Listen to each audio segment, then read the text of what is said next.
नमस्कार। आज हम चर्चा करेंगे शल्यतंत्र एट ए ग्लेंस। आप सभी का डॉक्टर सर्वपल्ली राधाकृष्णन आयुर्वेद विश्वविद्यालय जोधपुर की ऑनलाइन क्लास में स्वागत है।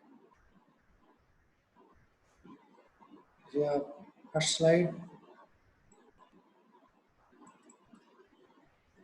शल्यतंत्र एट ए ग्लेंस सर्जरी एक बहुत ही उत्कृष्ट कहा होता आचार्य सुश्रुत के समय सर्जरी का, और सभी तरह की सर्जरी आचार्य सुश्रुत के द्वारा परफॉर्म की जाती थी। ये आप देख रहे हैं डायग्राम में, आई से रिलेटेड सर्जरी करते हैं। इंस्ट्रूमेंट देख रहे हैं, ये इंस्ट्रूमेंट, ये इंस्ट्रूमेंट,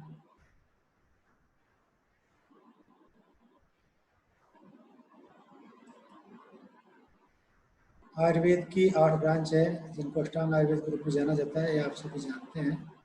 उनमें एक ब्रांच शल्यतंत्र सर्जरी। शल्यतंत्र surgical methods which were initially by the Ayurvedic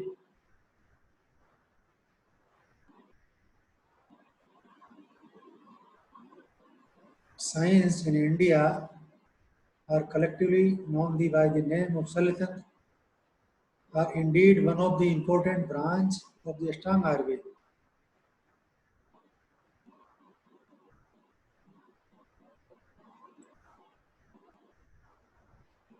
Sushrut Samhita is the representative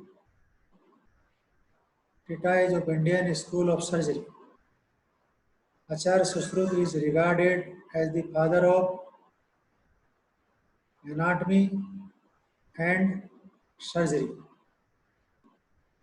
Acharya Sushruta anatomy के भी विद्वान थे और सर्जरी के भी विद्वान थे, इसलिए पितामह कहा जाता है,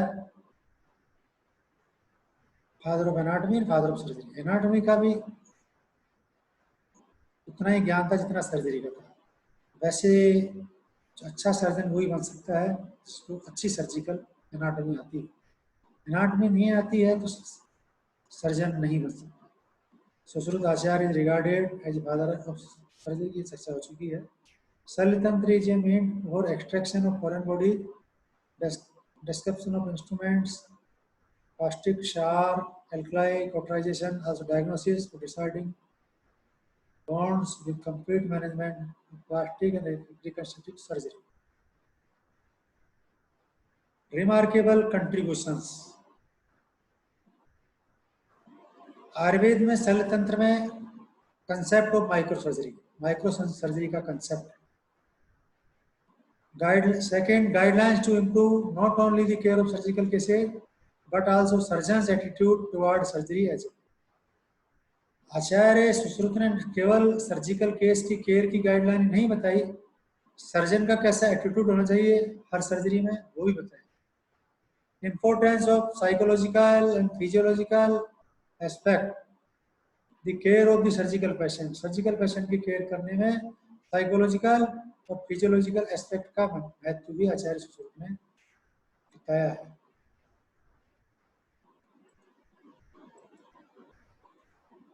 प्लास्टिक एंड रिकंस्ट्रक्टिव सर्जरी का कॉस्मेटिक एस्पेक्ट बताया आयुर्वेद में। Non operative, minimum invasive surgical patient के मैनेजमेंट के मेथड्स बताए हैं। Professional academic ethics and during pre operative, post operative, operative, experimental surgery, emergency surgery, ये सारी चीजें आयुर्वेद में शल्यतंत्र में बताई गई।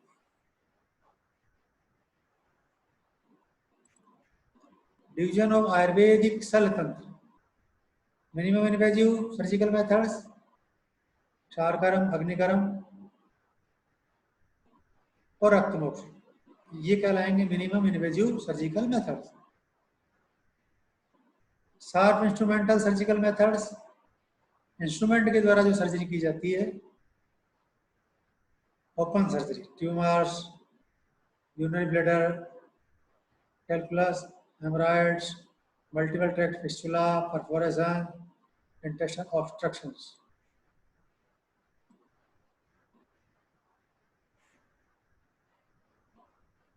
इन्वेजिव सर्जिकल मेथड्स मॉडरेटली अनुशस्त्र एंड अप्यंत्र, यूज ऑफ अनुशस्त्र, यूज ऑफ उपयंत्र, alternative method of surgery, use of जलोगा, यूज ऑफ कृमि, maggot therapy.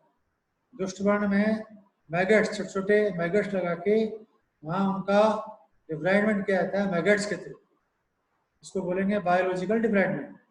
Non invasive surgical methods पानी क्षार का प्रयोग करते हैं। Special and silent features of शल्यतंत्र, detail management of ulcer of 60 procedure, व्रण के 60 उपक्रम बताए हैं, covering all from the point of its occurrence, total healing with cosmetic. Second, plastic surgery के applied aspect, war surgery and मर्म चिकित्सा के बारे में बताया है। मैनेजमेंट ऑफ फ्रैक्चर्स के principles, reductions, इमोबिलाइजेशंस, tractions, restorations of bone functions, concept of क्षार सूत्र, management of fistula in M.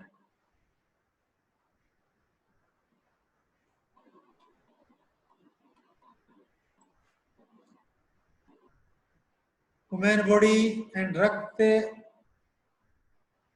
के कंपोजिशन और उनके महत्व के बारे में बताया है। रक्त को एज ए दोष माना है। इंस्ट्रूमेंट एंड अप्लाइड, इंस्ट्रूमेंट के बारे में बताया है। यंत्र शस्त्र, अप्लाइड एनेस्थीसिया फॉर सर्जरी के बारे में बताया है। प्रैक्टिकल ट्रेनिंग, योग्याभ्यास, ऑपरेटिव प्रोसीजर्स और पैरासर्जिकल मेजर्स के लिए। ऑपरेटिव प्रोसीजर्स छेदन, भेदन, लेखन, वेदन, ऐसन, आरण, विश्रावण, सीवन, इनकी योग्य। पैरासर्जिकल मेथड क्षार कर्म, अग्निकर्म, जलोपचार इनकी योग्य। प्लास्टिक एंड रिकंस्ट्रक्टिव सर्जरी के बारे में बताया है। षट क्रिया का, pathology of disease process, disease process की पैथोलॉजी, संचय होगा, प्रकोप होगा, प्रसार होगा, स्थान संचय होगा, अभिव्यक्ति होगी, भेद होगा, छह क्रिया काल होगा, ये पैथोलॉजी ऑफ डिजीज पर। उसके बाद डिजीज का प्रादुर्भाव होता है।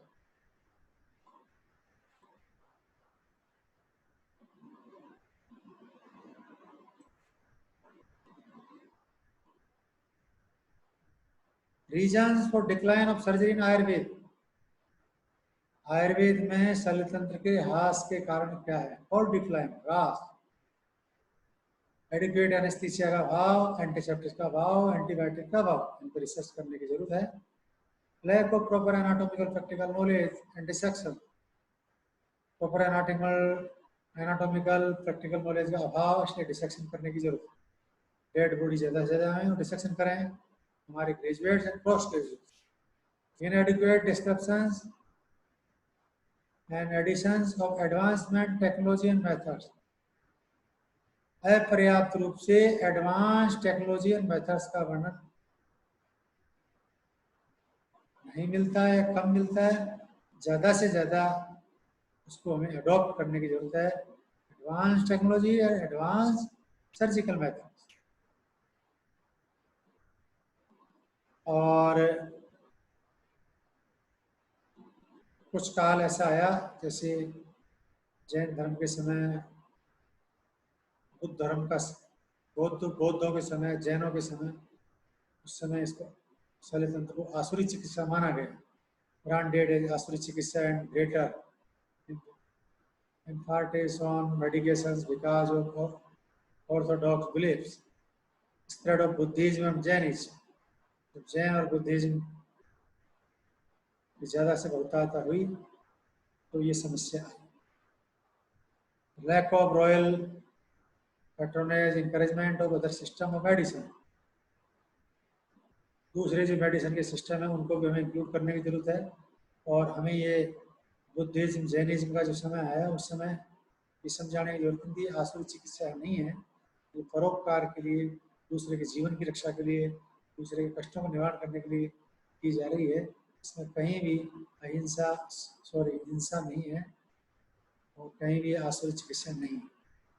Meticulous description of system by repeated foreign invasion, विदेशी आक्रमण हुए विदेशी लोगों के द्वारा, उसके द्वारा बहुत सारे ग्रंथों को हमारों को जला दिया गया, नष्ट कर दिया गया। उसके कारण ये समस्या आई। क्या स्टेप्स है सल्फेंट की ग्रोथ के लिए? गुड सपोर्टिव टेक्नोलॉजी हो, एनाल्जेसिक हो, एनेस्थेटिक मेडिसिन आवे, एंटीबायोटिक्स आवे, हर प्रोसीजर्स की योग्य प्रैक्टिकल ट्रेनिंग करवाई जाएगी यूजी एंड पीजी लेवल पर। Preliminary support with antiseptics, antibiotic